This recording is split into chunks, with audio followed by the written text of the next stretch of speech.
I never really thought that I was going to ever be making this video. I had given hope on Kingdoms of Amalur 2. Kingdoms of Amalur as a franchise has always been somewhat of a cursed franchise. Everything that has touched Kingdoms of Amalur has suffered terrible consequences. With the original big huge game that went bankrupt, with the original game's launch, which didn't actually do that well, but it has managed to amass a whole amount of followers, me included, that we actually love the universe of Kingdoms of Amalur. It's a universe that was written by A. Salvatore, and it's just a marvelous RPG that, despite the flaws, I love it. Now, around forums, there has been floating around some information and some people quote-unquote debunking this information, but every source that I'm going to present to you right now, I'm going to give you my reasoning as to why this game that's being developed right now, that has been in development for 4 years now, I am actually going to be showing you some pictures of the actual game, how the game looks, which I very much believe to be Kingdoms of Amalur 2. We're also going to be discussing about the things that people have been mentioning, that they don't think that this actually Kingdoms of Amalur. This could be like one of the other THQ Nordic projects like Darksiders and things like that. We're going to be talking about all of that right now. So first and foremost, what we need to have in mind is that this game that has been in development for about 4 years after the Fate Zone DLC from Keiko Games.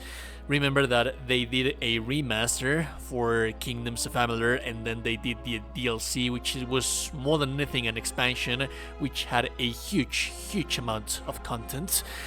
As soon as they finished with the Fate Zone expansion, they immediately began working on Project 5, which you can see right here. The ones that are the main development of everything right in here, it's Keiko Games, which are the ones that develop the actual Fate Zone DLC and the remaster for Kingdoms of Amalur. And you will see right in here that the contents read: Project 5 is an action-adventure game based on a well-known IP from THQ Nordic, and it's a fantasy-rich mystical world. The protagonists battle overwhelming enemies in typical action-adventure style. Players experience the continuation of a beloved story. The key words that we can draw from here is that this is a well-known IP from THQ Nordic, and the players will experience the continuation of a beloved story. Once we take a look at the art style of the pictures, we'll talk about that a little bit more. But now let's actually take a look at how they branded it and how they secured the rights for it. Because as you can see right in here, the trademarking for the game, it's what seems to be Fate Keeper. This was applied fairly recently, just on July 1st, this month in 2025, and then the name of the branding of this mark, it's going to be Fate Keeper. It very much sounds like something that could come right out of the alley from Kingdoms of Amalur and the Fate Zone and like the Fated one, and just it has the complete vibes of all of that. Now these pictures that I have for you right in here, this is the actual game, and you will see that there's like somewhat blurred textures and some things that are rough around the edges, and this could very well, this has been compared in different forums, and I have seen people discussing about this, saying that this could actually instead be Darksiders. This looks a little bit more like Darksiders than what it does when it comes to Kingdoms of Amalur. And these pictures come from a portfolio from a developer that has worked on Project 5. He said that this is from Project 5 at Keiko, and he was a senior level designer. And this is the description that he's giving right in here. As a senior level designer at Keiko, I was responsible for the complete design an execution of the Sundering Plains, one of the core locations in a new adventure IP developed Project 5.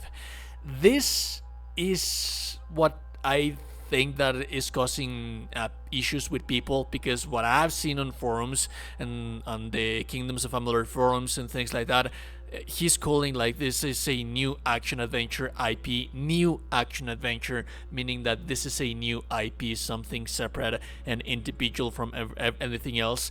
I don't think that this is actually a new IP aside from everything else, because we have already seen this is what a developer is showing as a portfolio. All of these pictures that you have right in here, this is his portfolio. He wants to show his work, and he can add somewhat of a description to the whole everything, and he can have some typing errors around that, or some description errors, because that's not the actual things that he wants to focus on. Like, he wants for people to see his work and to present this as a portfolio.